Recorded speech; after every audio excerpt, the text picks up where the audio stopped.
Hepimizin amacı daha güzel bir şehir, daha zengin, müreffeh bir şehir, daha organizasyonu güçlü bir şehir, daha çok büyüyen, daha çok katma değer üreten, daha çok gelişen bir kenti hepimiz arzu ediyoruz ve onun hayaliyle hedeflerimizi belirliyoruz.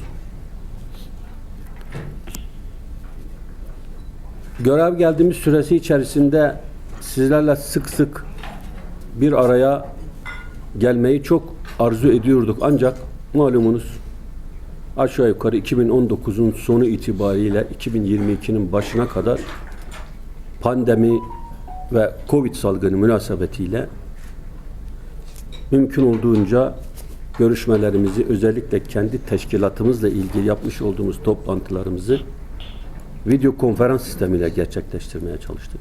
AK Parti hükümetleri kurulduğu günden bugüne hayal ötesine projelerine imza atmış, her alanda sessiz bir devrim gerçekleştirmiştir.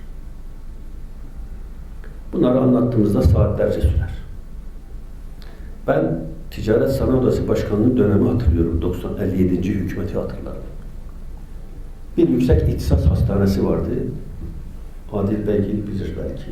Böyle yaşı belli bir orta yaş üstü gruptaki arkadaşlarımız vardır. Arkadaşlar, o yüksek ihtisas hastanesi 7 kez açılış yapıldı. Bir hastane.